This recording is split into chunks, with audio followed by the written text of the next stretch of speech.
Saludos, amigos y amigas de La Respuesta. Creo que sería innecesario decir al principio del programa que estamos viviendo un momento delicado en la República Dominicana. Delicado de muchos modos, peligroso si se quiere. Sabemos, y así lo hemos dicho en forma insistente, que hay un ataque externo, que hay una conjura internacional gravísima contra el pueblo dominicano y que esa conjura ha contado con un respaldo detestable de gente de aquí, nacida en esta tierra, pero decididamente renegada, que ha preferido el camino de la traición remunerada.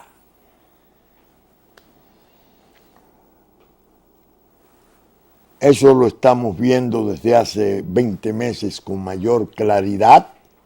Es algo que viene de viejo, de muy viejo, pero se ha puesto más obvio en los últimos 20 meses. Hay una crispación, la gente está atenta al derrame de una población en forma masiva del vecino estado, narcoestado colapsado que es Haití. Y hemos visto cuáles han sido las debilidades que hemos creado nosotros, entendiendo que el gobierno nos representa, aboliendo por 2 años prácticamente uno de los atributos de soberanía más importante, que es el de poder practicar la deportación del intruso y del habitante ilegal. Viene junio, el presidente de la República habló en la sesión conjunta de las cámaras en el 27 de febrero, habló en forma enfática, dijo que no habría prórroga porque los plazos se vencen ese 17 de junio y ya vemos cómo se está volcando cómo se están volcando todas las maquinaciones, todas las conjuras en Unión Europea, en Estados Unidos, en Canadá, y aquí, claro está, la canalla mediática haciendo esfuerzos supuestamente provechosos de una comunicación social binacional compartida. El país está engrifado porque entiende, y no le faltan razones, que no ha estado defendido,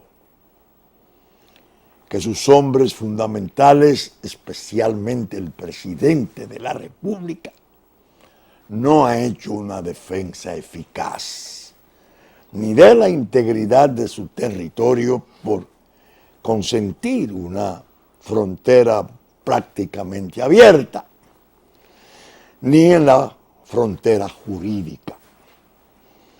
Los empeños por destruir el fallo del Tribunal Constitucional, el 168-13, son increíblemente escandalosos, al grado de que lograron insertarlo en un fallo de la malhadada Corte Interamericana de Derechos Humanos, fallo que yo he reputado como malhechor y sedicioso, contando incluso con la participación activa de pseudos constitucionalistas nuestros que fueron expertos, que asesoraron a esa corte, y de iniciativas del propio gobierno que permitió y propuso que incorporaran el fallo 168 en su masa crítica, pese a que estaba supuestamente resolviendo un caso muy anterior.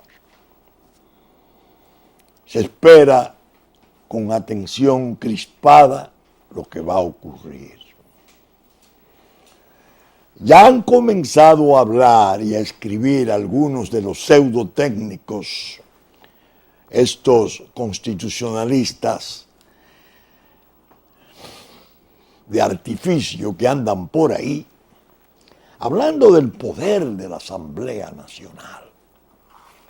Que si es una ley la que determina la realización de la Asamblea y la Constitución le fija a esa ley como obligación definir cuáles artículos se han de modificar, en el fondo hay una corriente mundial destinada a fortalecer la Asamblea y decir que una ley adjetiva, aunque tenga fuente constitucional, no puede cortapizar ni restringir el poder de la Asamblea.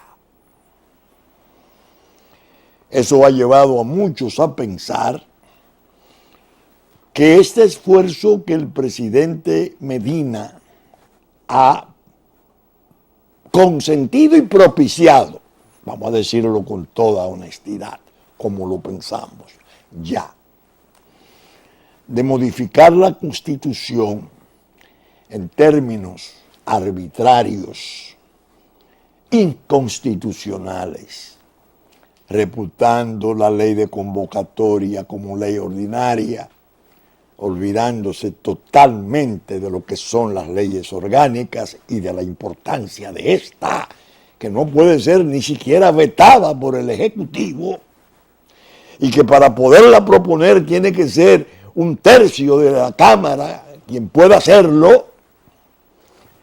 Al proponer esas arbitrariedades y pretender entonces que su Congreso decida, el Congreso decida con una mayoría simple, al hacer ese esfuerzo tan grotesco, tan grosero, tan insultante para la institucionalidad nuestra, está abriendo una puerta peligrosa. ¿Cuál? La Asamblea podría considerar, según esos pseudoexpertos, que los tratados internacionales tienen una fuerza superior a la propia Constitución, cuando no equivalente, y que un fallo de la Corte Interamericana ordenó que el Estado nuestro dejara sin efecto la regulación constitucional fundada en el jus solis, darle carta de ciudadanía a nivel de asamblea al fallo malhechor y sedicioso de la Corte Interamericana. Y con ello aumentar la potencia de la patente de corso que se le está dando a esa masa ilegal que no habla el idioma, que no ha estado nunca entre nosotros, que vienen de todas las condiciones, porque ya no se trata del picador de caña, ya viene todo, incluyendo sus presidios vaciados deliberadamente para acá. Entonces tengan ya no solo el fallo de la Corte Interamericana, sino una consideración de la Asamblea Nacional que le reconoció a ese fallo eficacia. Óigame, la crispación, la sospecha recelosa del pueblo tiene mucha razón de ser. ¿Cuál ha sido la siniestra habilidad de lo que han estado manejando este plan contra la República Dominicana? Armar ese expediente de la reelección, personalizarlo, Danilo, Leonel, Danilo, hacer una garata típica como si se tratara de la disputa de una candidatura para lograr que la atención pública acerca del verdadero y real y mayor problema se descuide. Dejamos de ver el problema haitiano porque estamos concentrados en saber entre Danilo y Leonel quién se va a imponer dentro del Partido de la Liberación Dominicana. Una trama siniestra, siniestra. Yo, señores, he estado exhibiendo mis cartas desde junio en la transición del 2012, la primera, mayo del 2014 y octubre del 2014, advirtiéndole a Danilo Medina, a Leonel Fernández, por Dios, no se separen, no dejen que los separen, eso va en perjuicio del país. Ustedes saben el tipo de plan que hay y de conjura contra la nación. En la medida que el partido se agriete y el desencuentro se produzca, seremos más débiles. Nos van a abolir, nos van a derogar como Estado. Esto es básicamente el contenido de mis cartas. Y un amigo me decía, he sentido cierta pena al verte clamando en el desierto. Cuando tú lees esas cartas con tanta honradez, con tanta propiedad honesta, de que anticipabas el problema, de que veías el peligro, uno abre esa radio o se entera del contenido de Twitter, salido del propio Palacio Nacional, de un dispositivo turbio, terrible, de persecución moral que tiene el gobierno establecido, el DICOM, que es el equivalente al SIN de Montesinos en Perú. Exactamente el mismo diseño, como si el señor Joao Santana,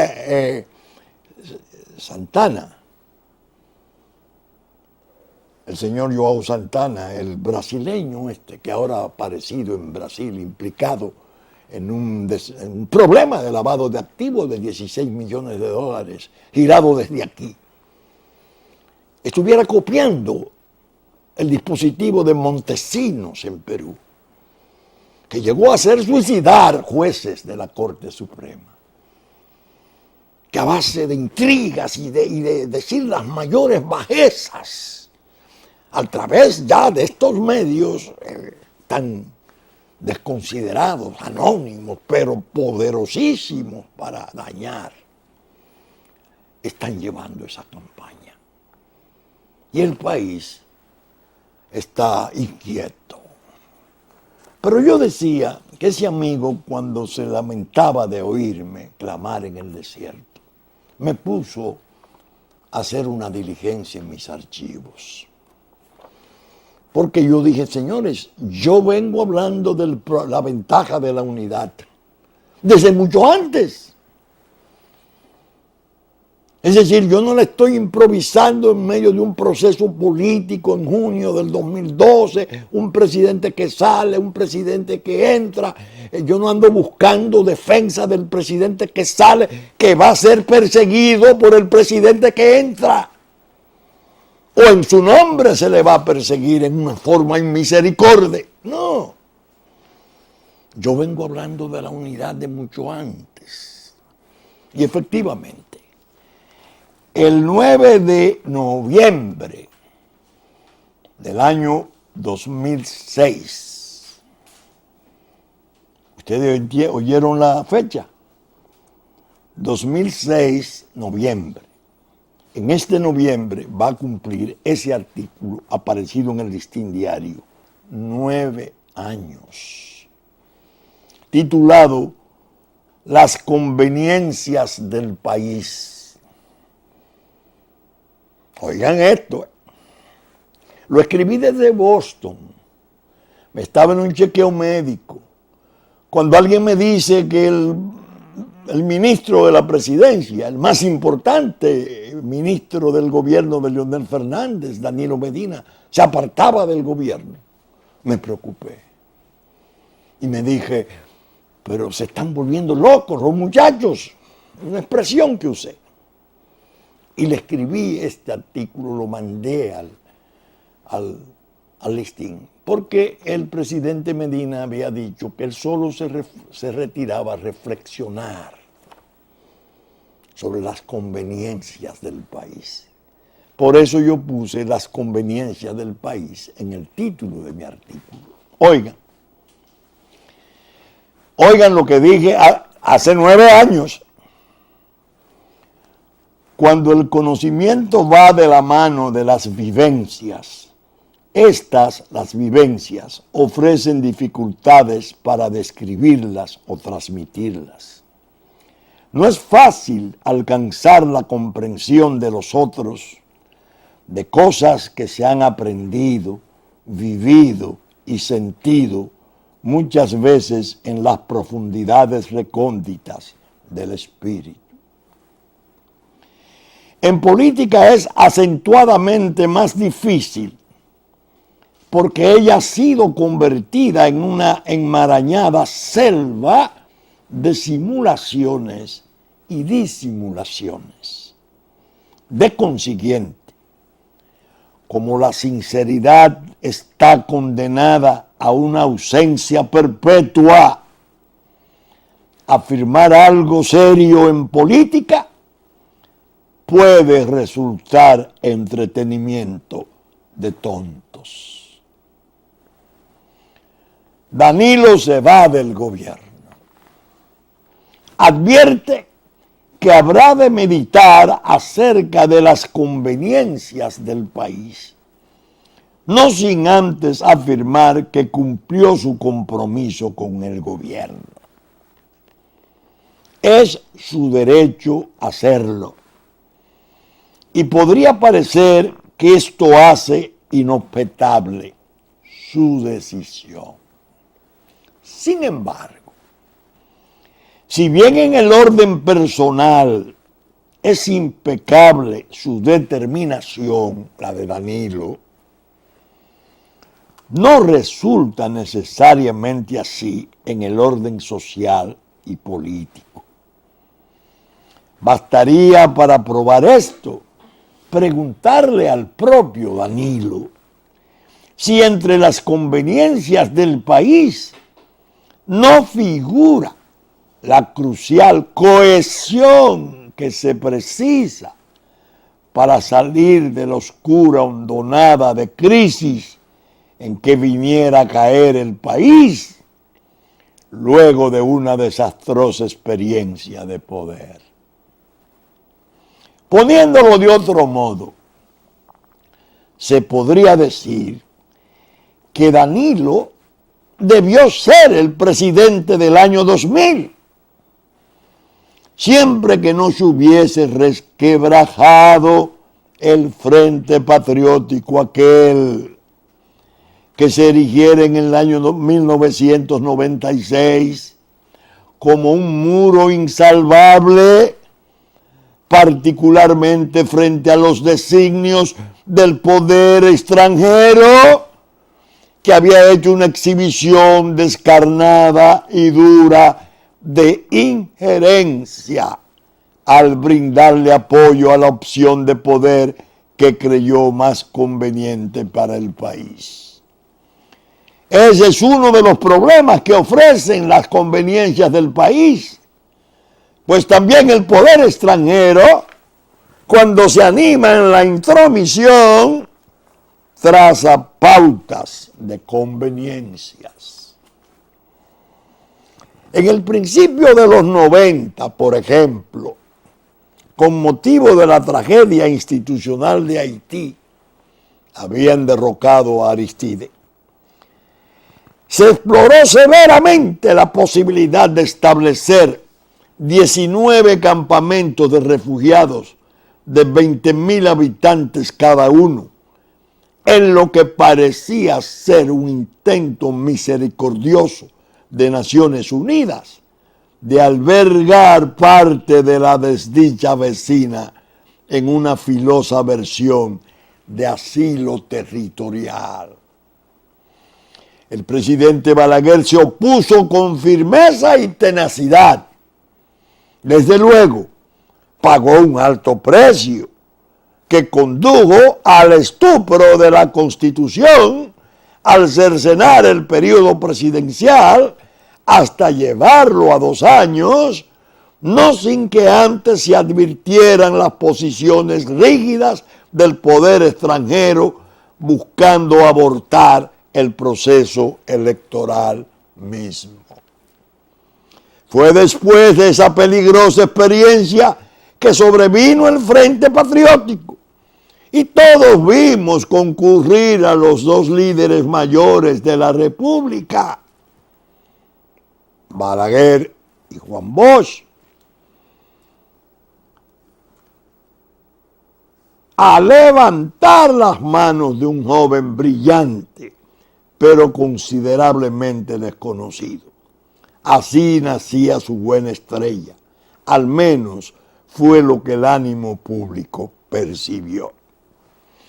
Lo lógico resultaba, pues, que al sobrevenir el triunfo electoral del 96, aquella unidad nacional se mantuviera por 2 o más periodos. Claro está, alternando los candidatos presidenciales. Se le quiso ver así cuando en el año 2000 fue Danilo el candidato, no ya del Frente Patriótico, sino de su pujante partido, que llegó a creer con ingenuidad que la coyuntura había desaparecido y que no se necesitaba imperiosamente la cohesión con esas fuerzas sociales conservadoras, muy subestimadas por su supuesto atraso, pese a su numerosidad impresionante.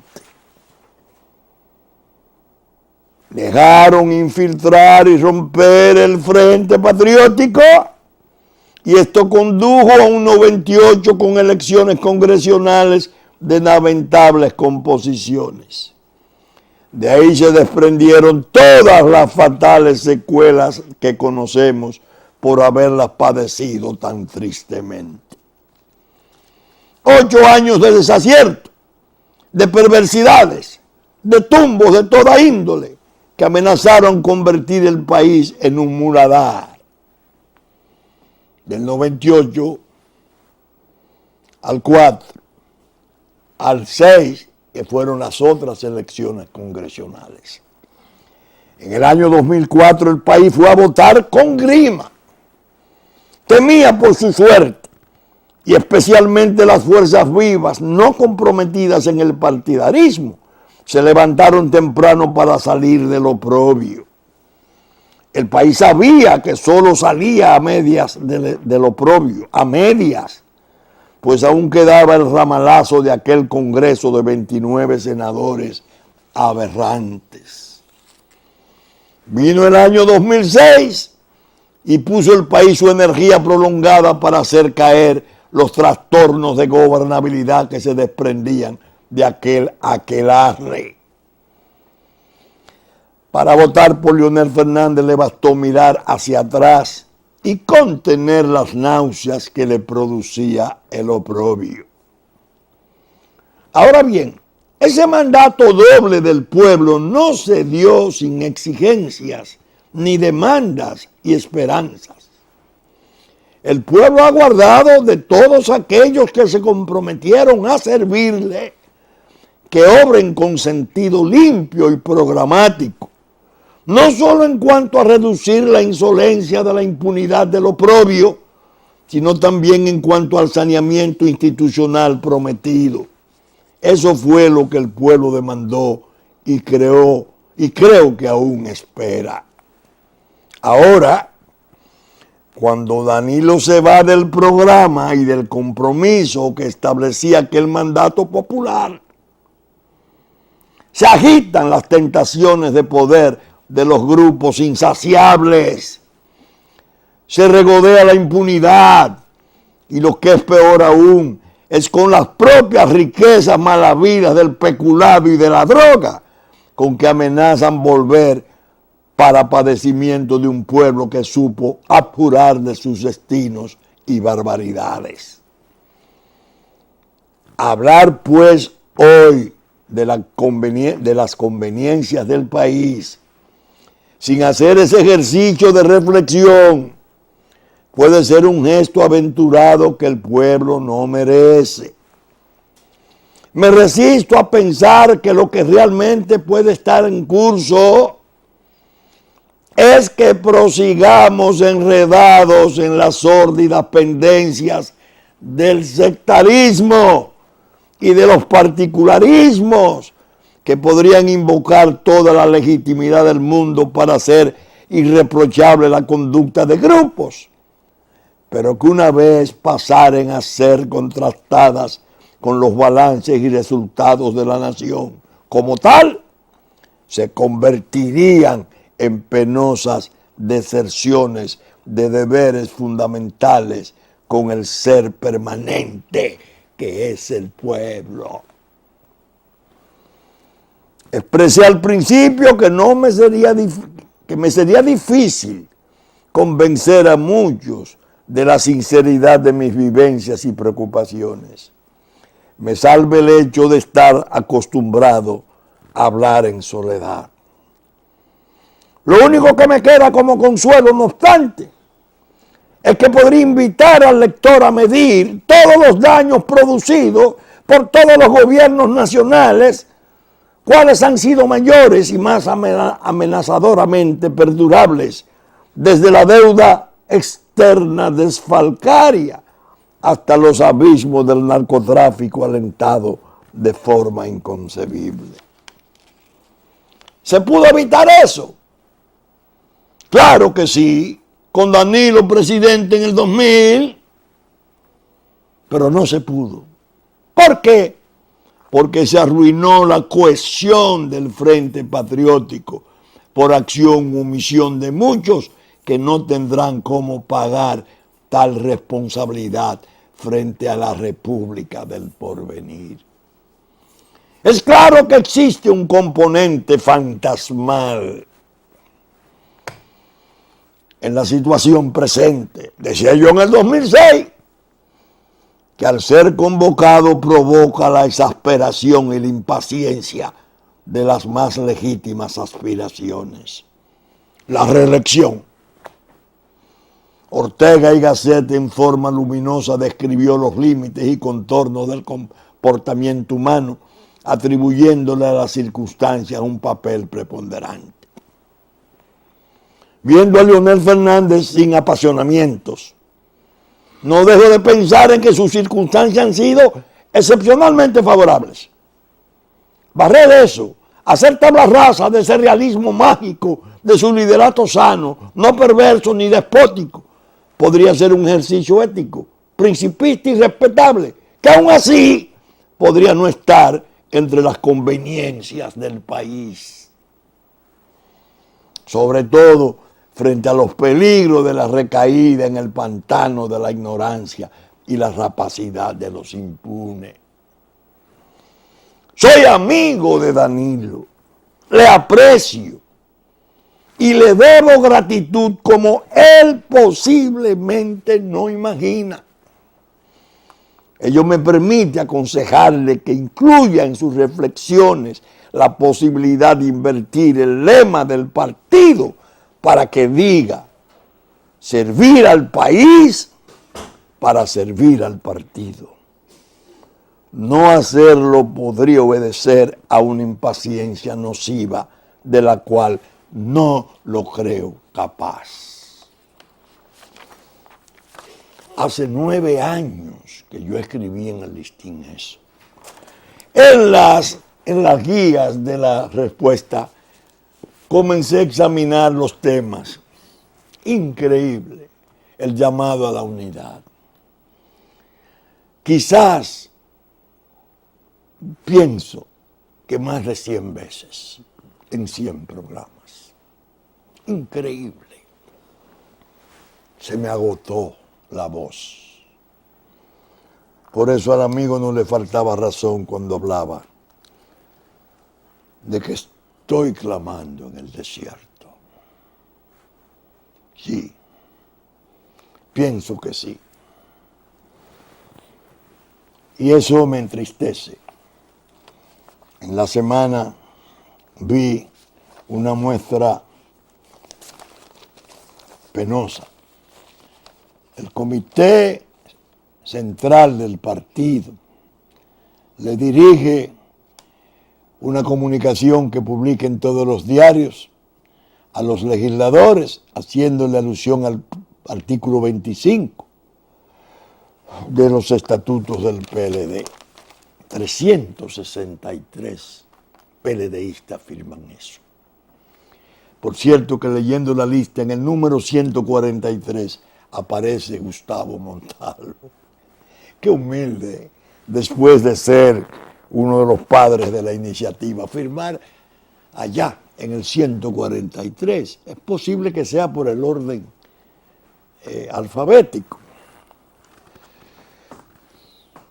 Al día siguiente responden otra página desplegada con fotografías de Danilo Medina, donde Danilo Medina afirmaba a los diarios, a la televisión, ¿por qué no la reelección? Porque es corruptora, que haría fracasar al partido y al gobierno, porque los funcionarios confunden el patrimonio público con el privado. Bueno, y yo dije, Dios mío, esta es la división. Esta es la división. Es decir, que no ha habido simplemente lo del comité político, sino que pasa al comité central, que debe de haber 200 y tantos, contrario a los 363 que publican. Y entonces las murmuraciones, que eso es de orden superior. No, son amigos y partidarios del presidente. Y el hecho de ser funcionarios y estar en funciones no indica que haya sido una orden de hacerlo. No lo creo. No lo creo. Pero lo que me preocupa no es eso, lo que me preocupa es la división. Eso es la parte que me aterra. Señores, el país tiene razones sobradas para estar crispado. Y voy a hacer esta advertencia al presidente Medina. Presidente, el 24 de abril de 1984 se produjo un alzamiento a escala nacional de tipo popular, esencialmente, sin dirección política. Los partidos todos fuimos sorprendidos. Fue una aparición abrupta que costó 123 muertos en un día y 4.000 y tantos heridos. ¿Fruto de qué? De una torpeza. Un anuncio de aumento de productos, una recomendación del Fondo Monetario Internacional, mujeres y hombres y todo el mundo a la calle y una protesta airada y una matanza. Presidente Medina, no había armas en la población como las que hoy hay. Cuando un gobierno como el suyo se desestabiliza a sí mismo, cuando irrumpe contra la Constitución, que es norma sustantiva, que es límite, que es el gran guía de la convivencia, la tendencia indefectible es a ilegitimarse. una violación, una inobservancia de esa restricción constitucional, lo pondrá a usted ultra vulnerable a protestas públicas de todo tipo. Que uno no sabe ahora, en este momento tan peligroso, quién puede estar detrás dirigiéndola, quién la quiere para otros fines. Se turba la paz, se va el control en horas, hay una confusión inmensa y la ruina del país se acelera.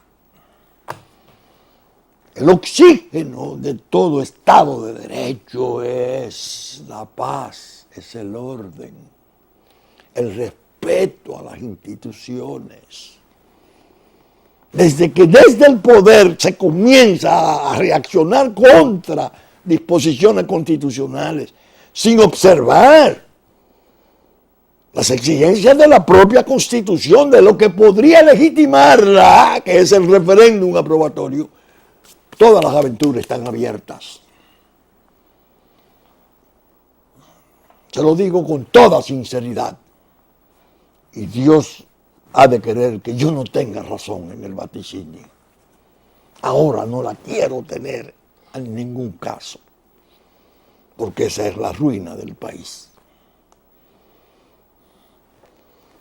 Precisamente están en mis manos dos discursos memorables que pronunciara un dirigente, un insigne político venezolano que fuera presidente 2 veces de aquella nación hermana, el doctor Rafael Caldera. Su primer discurso fue en ocasión del Caracazo. Los presidentes venezolanos son senadores vitalicios.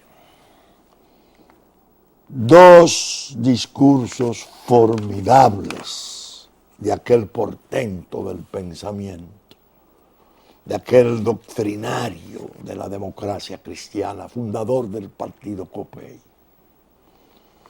En el Caracazo, él fue describiendo las causas de ese levantamiento frente a un presidente, Carlos Andrés Pérez, que hacía apenas 30 días que había merecido una votación masiva y aplastante en unas elecciones.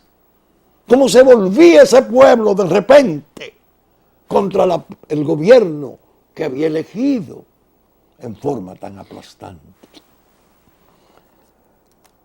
Y el doctor Caldera habló por Venezuela.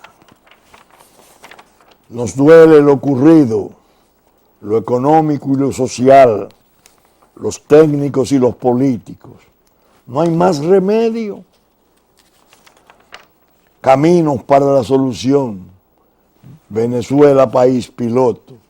Concertación y diálogo. Prender la luz de la razón.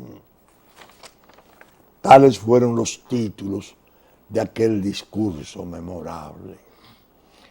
Aquel gigante de la democracia a escala mundial le advertía a su pueblo todo lo que había ocurrido, como él lo veía, y la preocupación que debería de engendrar en Venezuela ese signo abrupto de protesta pública tan cruentamente reprimido, 1000 muertos en 2 días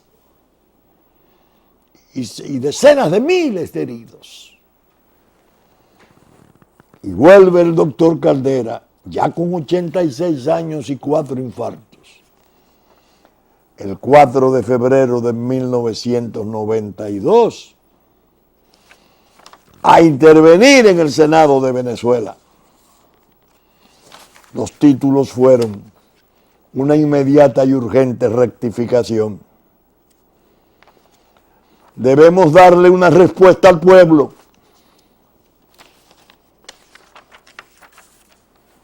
Hermosísimo discurso. Una oración parlamentaria formidable. Aquel anciano recordándole advirtiéndole a su pueblo lo que podría sobrevenir. Ese discurso último fue precisamente con motivo del alzamiento del coronel Hugo Chávez Frías, que fue suprimido, fue reprimido y contenido por ahora, según dijera el gran líder, cuando le decía a sus compañeros de armas levantados: no adelantemos, no adelantemos, por ahora. Chávez fue un líder formidable, una concepción sobre la grandeza de América Latina. Con nosotros fue el mejor amigo de toda la historia nuestra. Lamentablemente la muerte nos privó de Chávez. El chavismo existe, está ahí, está representado por quien fuera su canciller, el presidente Maduro, y por sus hombres leales. Y la otra Venezuela excluida que Chávez rescatara en aquel esfuerzo que después hizo cuando volviera al poder por elecciones, es una fuerza política importante, importantísima, pero Venezuela está partida en dos. Y nadie vaya a suponer que la tragedia puede no estar aplazada. Las conspiraciones, las conjuras, las violencias, todo indica en forma inquietante que puede ocurrir lo peor. Caldera. Oigan, después que él pronunció esos discursos, a él lo habían expulsado de su partido, hacía 20 años. El partido que él fundó, a él lo expulsaron. Y las fuerzas sueltas de Venezuela, esa Venezuela excluida que después representó y rescató Chávez, hizo a Rafael Caldera presidente nuevamente, cuando ya estaba vencido por la edad y la salud decadente. Indultó a Chávez, que estaba prisionero. Yo no entiendo que nadie puede dudar de lo que yo fui para Chávez, en el sentido de que le apoyé desde el calabozo, como él dijo aquí con mucha gracia, cuando Leonel Fernández me lo presentó y dijo: aquí hay un chavista, y él le dijo: Leonel, este es de los buenos, porque este es desde el calabozo.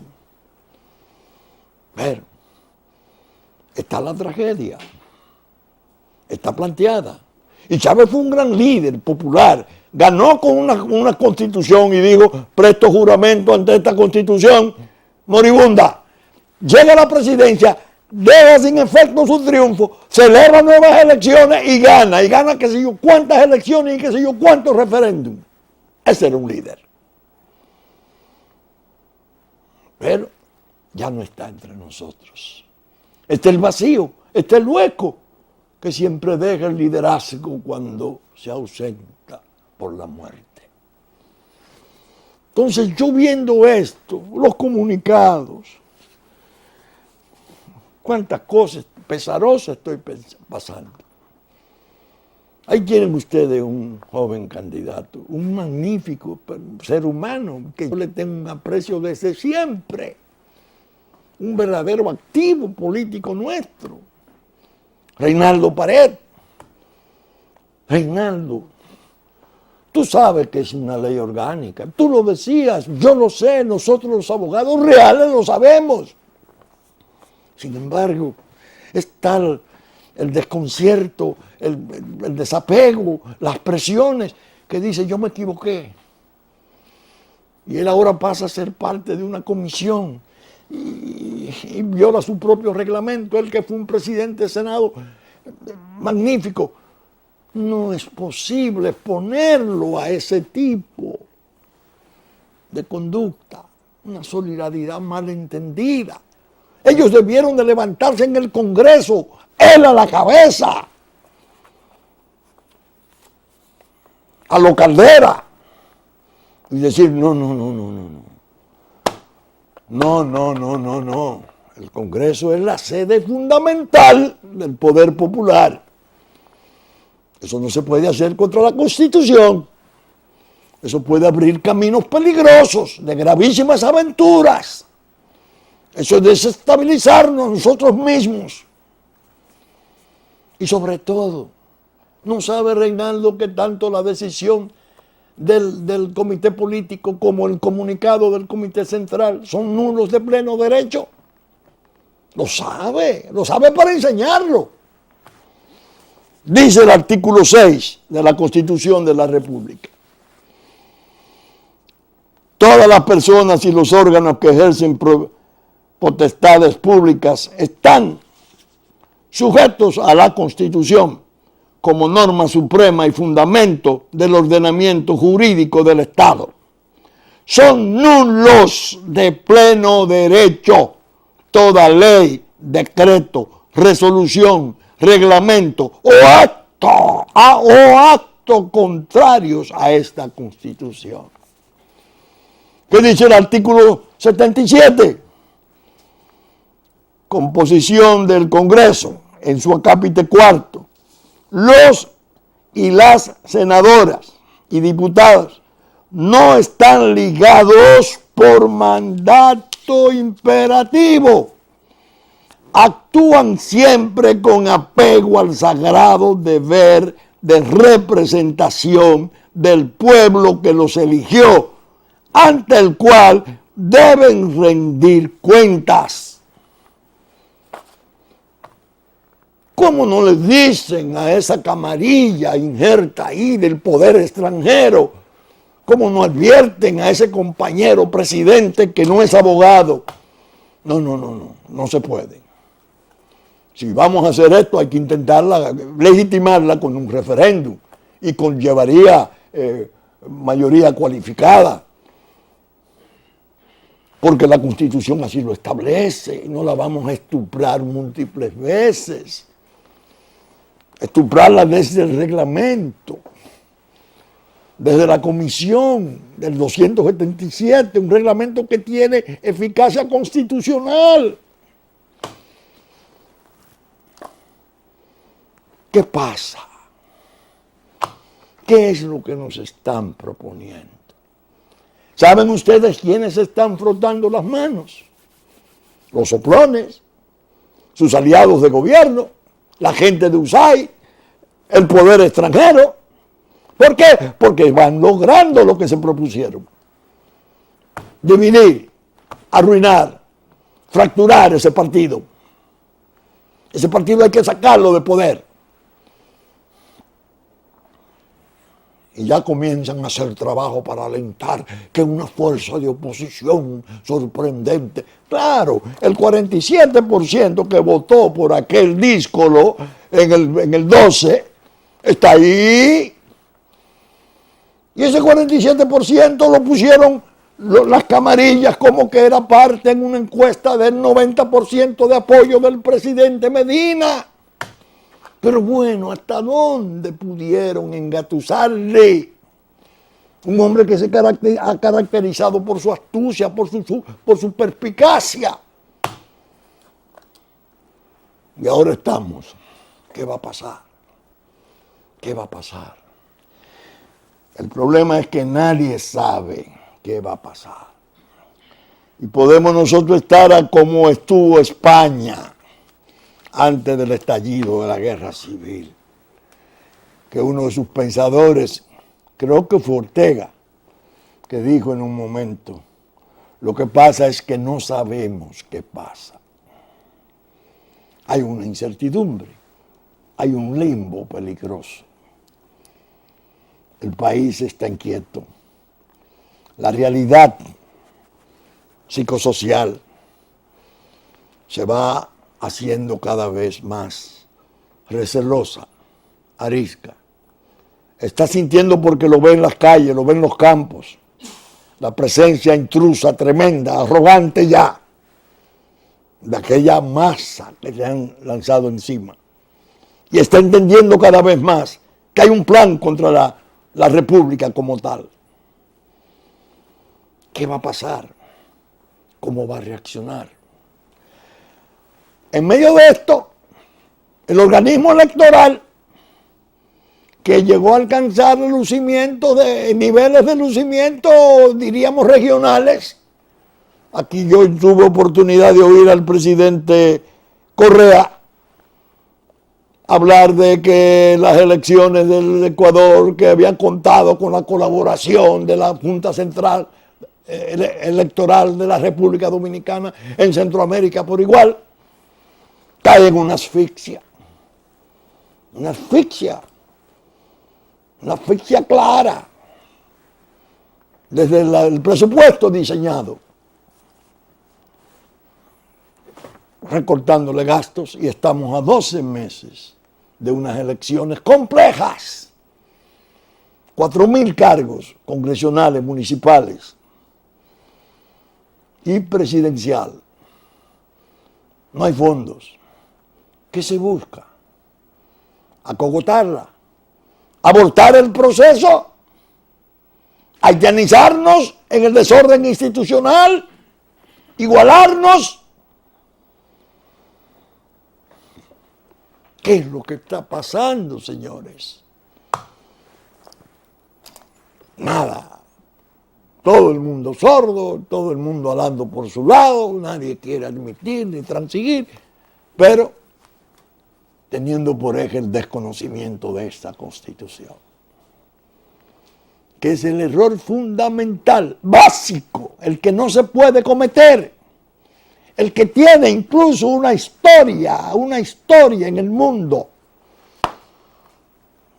de tragedias y de sucesos grandes que han ocurrido por desconocerla. Yo recuerdo cuando el golpe de Estado de Fulgencio Batista, el 10 de marzo de 1952, levantó el campamento de Colombia para tumbar al presidente Prío Socarrás. Había artículos pidiéndole: general, póngase el yaque, que había que tumbar eso. Y la alegría, bueno, Batista, que había sido un sargento que se sublevó, que había sido ya presidente, ya convenía con el cuartel de Colombia. Y un abogado recién graduado, muy joven, flaco, largo, desgarbado, que había sido un estudiante fogoso en la universidad, y para nosotros los dominicanos tenía una significación especial, porque ya se había embarcado en la expedición de Luperón en el vapor Aurora para venir a pelear por la libertad dominicana. Fidel Castro va a un tribunal de urgencia, que es un juzgado de paz, y presenta una querella contra Fulgencio Batista por violación a la Constitución cubana. La risa, la mofa, la burla que hubo contra ese ridículo, peripatético, oye, en medio de ese lío, de un golpe de Estado, de miles de soldados y cosas, aquel aguirucho va y pone una querella por violación a la Constitución. Tiene 56 años en el poder y una revolución profunda. Y todo lo que ha conllevado eso, de exilio, de separaciones, de problemas. Esas son las experiencias que se tienen que ver. ¿Y por qué esta Constitución es una especie de Biblia jurídica y política del país? Que yo dije el domingo pasado, tiene una presencia, guardando la distancia, claro está, para no blasfemar, de Dios. Es omnipresente, está en toda la convivencia y en todo el ordenamiento jurídico. Una agresión a ella es una agresión al país. Esa es la verdad. Bien, saben ustedes que estamos saliendo por Supercanal 33, 3 del cable, domingo a las 11 de la mañana, versión central, que ya nos anticipó en Puerto Plata. Musa TV, domingo sábado, TV13, TV3, TV Plata, y Musa TV, domingo a las 9 de la mañana. Telefuturo, Canal 23, domingo a las 8 de la mañana. Telenor, a las 6 de la tarde de domingo. Teleimpacto, Cinevisión, Canal 19, a las 12 del mediodía de domingo, a las 9 de la noche, Teleimpacto. Lunes, a las 8 de la noche, Canal 22, Teleimpacto. Que asimismo, Telenor, ya dije, a las 6 de la tarde y al mediodía de domingo. La radiodifusión a cargo de Radio Real de la Vega los domingos a las 11 de la mañana. Hit 92 a las 9 de la mañana de domingo. Y nuestro contenido en Diario Horizonte de Nueva York y Diario Digital Dominicano. El próximo domingo esperamos estar con ustedes en la entrega de una nueva respuesta. Dios mediante. Muchas gracias y hasta entonces.